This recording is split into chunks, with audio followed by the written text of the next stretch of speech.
করেছে, যারা নিজের নফসের প্রতি অবিচার করেছে, লা তাকনাতু মির রাহমাতিল্লাহ, তারা যেন আল্লাহর রহমত থেকে নিরাশ না হয়ে যায়। নিশ্চয়ই আল্লাহ ক্ষমাশীল এবং দয়ালু। হে ব্রাদার ইসলাম, আমাদেরকে আল্লাহ পাক রব্বুল আলামিনের রহমত থেকে নিরাশ হওয়া যাবে না, বঞ্চিত হওয়া যাবে না। আমাদেরকে আল্লাহর রাস্তায় ফিরে আসতে হবে।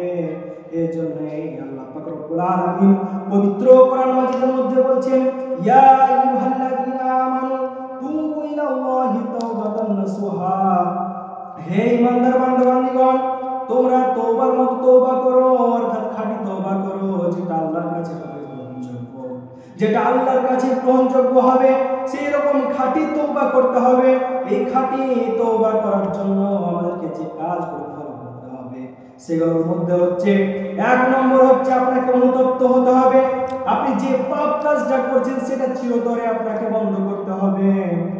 আর দ্বিতীয় নম্বর হচ্ছে আল্লাহর কাছে কান্না করে বলতে হবে, হে আল্লাহ, আমি এই জমিনের উপরে আসমানের নিচে আমার চাইতে গুনাহগার কেউ নাই, আমার চাইতে পাপী আর কেউ নাই, আমাকে ক্ষমা করে দেন, আমি তওবা করছি, আমি আল্লাহর রাস্তায় ফিরে আসতে চাই। আর এক হচ্ছে আপনাকে কান্না করে অনুতপ্ত হয়ে আল্লাহর কাছে ক্ষমা চাইতে হবে, কান্না করতে হবে। আল্লাহ পাক রব্বুল আলামিন বলেন, ওই আমার বান্দা যখন কান্না করে, ওই তার চোখের পানি তার মাটিতে পড়ার আগে আমি তার জীবনের সমস্ত গুনাহ খাতাকে মাফ করে দিই। ব্রাদার মিল্লাত ইসলামিয়া, এই যে আমরা শুনলাম আমাদের তওবা কিভাবে কবুল হবে, আমাদের তওবা কিভাবে করতে হবে, কেমন তওবা কবুল না হওয়ার, তওবা যে কবুল হবে না এর দুটো শর্ত রয়েছে। আল্লাহ পাক রব্বুল আলামিন আমরা যদি তওবা করি সেই তওবা অবশ্যই কবুল করবেন, কিন্তু দুইটা সময় এমন আমাদের সামনে আসবে যে দুইটা সময় আমাদের তওবাকে কবুল করা হবে না।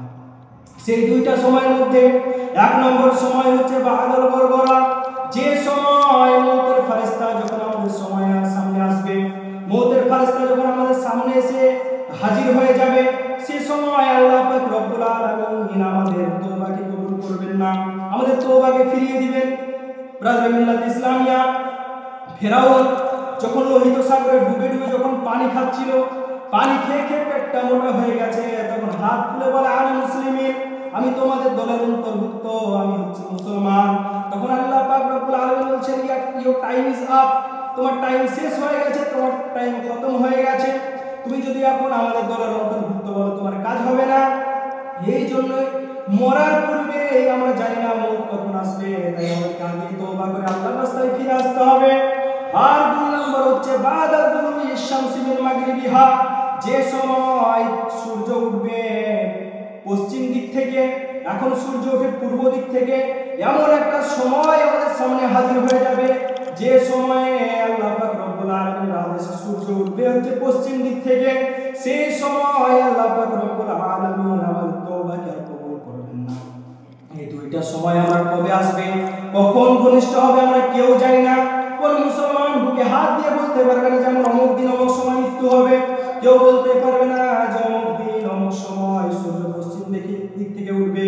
তাই আমাদের আজ নয়, কাল নয়, পরশু নয়, আমাদেরকে এক্ষুনি আল্লাহর রাস্তায় ফিরে আসতে হবে, নচেত আমাদের যে ভয়ঙ্কর পরিস্থিতিটা হবে সেই পরিস্থিতির দিকে আমরা তাকাতে পারবো না।